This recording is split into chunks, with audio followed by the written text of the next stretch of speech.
Hey Nindy fans, Tom here, and today I'm bringing you a review of a highly anticipated game, Rune Factory 4 Special, out today in the Americas and the 28th of February in Europe. Dalton wrote his review and a link to his written version will be linked below, but here of course is our video version. Rune Factory 4 was released originally on the Nintendo 3DS way back in 2013. And now this farming simulator come dungeon crawler come dating simulator has had a fresh kick of paint and is being released on, of course, the Nintendo Switch. Its age certainly shows a little, and a few more new features with the special edition would have been perfect, but it is an amazing game all the same. It is really hard to tame your love for a game like Rune Factory 4. Saying it is addictive is very much a fitting statement.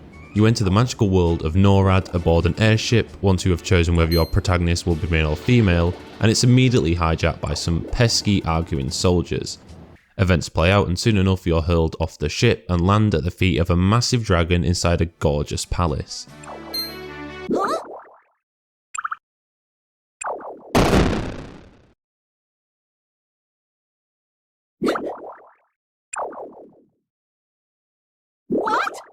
Pretty convenient, right? Well, while it's a miracle you survived such a big fall, you have a hefty case of amnesia, and quickly you're welcomed into the town with open arms. The giant dragon becomes somewhat of a mentor for you, promising to help you uncover who you are, if you help serve the town that is, and after some fairly contrived dialogue, you are randomly assigned as a prince. The dialogue is quite deep and has a lovely line of humour running through it, however can definitely take a while before you'll be invested in the story. I mean, you've known these people and dragons for about 6 minutes and you're already becoming a prince.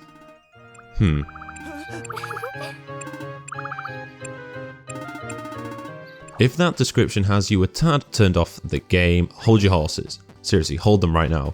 When you start speaking to other characters in the town and you begin your daily tasks, you'll be invested very quickly for the long run. The game doesn't feature a tutorial, but what it does have are daily requests that each character submit to you that serve as a guide to the many nuances of the gameplay. This is a really good system as it feels really organic and also means your friendships with the inhabitants start to blossom.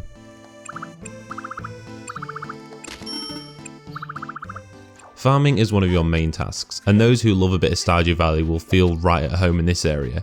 As you progress, you'll realise just how deep this system is, with loads of seeds, flowers and other items being available for you to grow, make money off and consume to keep you healthy.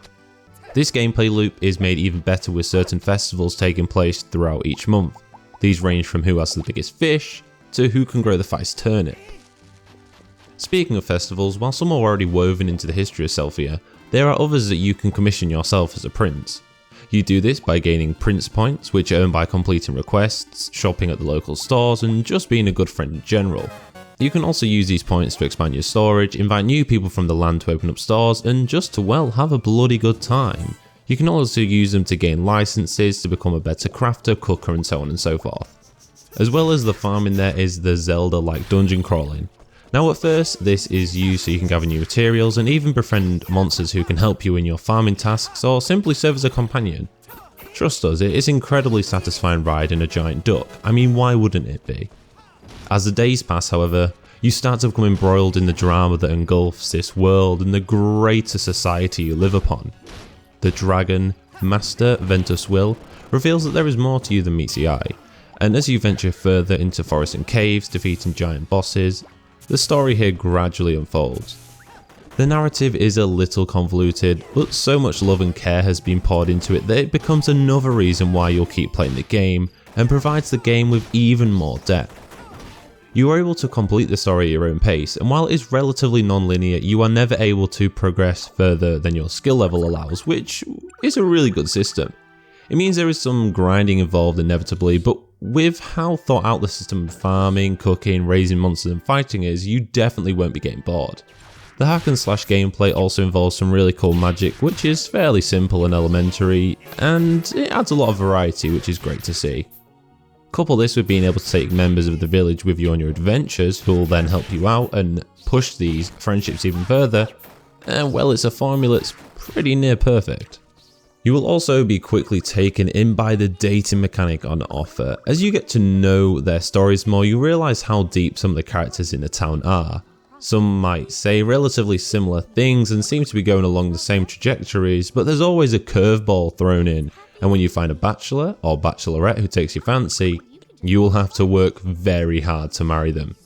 You can date a few characters at once, but deep down there will be one who catches your eye from the start. You'll face some setbacks in showing your love for the one, but eventually you might just get their love. You just have to try really hard. This system is very similar to the one seen in Stardew Valley, so for people who've played that you'll understand you have to gift, talk to them a lot, and then eventually you get to a point where you can potentially marry them. This leads into one of the new additions to the Rune Factory on the Switch, which is the newlywed mode. Now when you finally tie the knot with the characters of your dream and finish the main story, entering this mode provides even more hours of fun. There are new plot lines for you both, and you'll enjoy carrying out your daily activities with your spouse. We could honestly talk about this game all day and the layer of brilliant design it has. The visuals here have been brought into HD, but they are a little weak at times. You can definitely tell this is a 3DS game, and that's not to the game's fault, that's just how it is. The town itself is vibrant and gorgeous, and we love the Japanese hand-drawn artwork style they went for. However, it does feel sometimes that what's going on around you isn't really part of your world, if that makes sense. For example, when blossom falls from the trees, it never settles properly, it just trickles down the screen. It's the same with the character and monster assets too. Because of the older mechanics and visuals, gameplay can be a little frustrating at times. You can tell this game is, well, 7 years old at this point. When you can't seem to dodge an enemy like you want or pick up and place objects in the right place. These are minor issues though, and won't really detract from your enjoyment. And each character is also designed in a really cool way. When dialogue appears, so too will your HD character designs, and these in particular are really lovely. They're also accompanied by some stunning small cutscenes, which were a great new addition. For example, when you meet characters that you've not spoken to before, you'll get this 2 to 3 second kind of glimpse at them in a really cool HD style, and it's brilliant. The music too is pleasant, and when you're venturing into the wilderness, it rises into an epic symphony.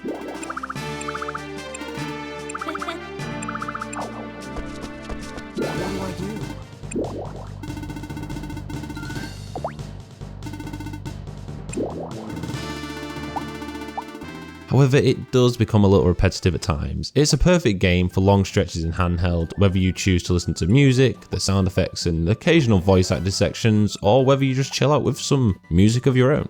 What we're trying to say is go out, buy this brilliant game and throw yourself into it. There will be things we've missed because it is such a vast game, but all we'll finish by saying is that it is a worthy winner of the Golden Heart. Rune Factory 4 Special, you've done it. We'll see you guys soon when we finish this damn game and go back into the real world. If you enjoyed this video and found it helpful, then let us know, leave a like and let us know down in the comments whether you're picking up this game when it comes out today in the US or later on in the week in Europe. For me, this is going to be a brilliant title to pick up just before Animal Crossing, and I can't wait to get my teeth into it. Be sure to subscribe for more indie content. My name is Tom. I'll see you guys later. Peace out.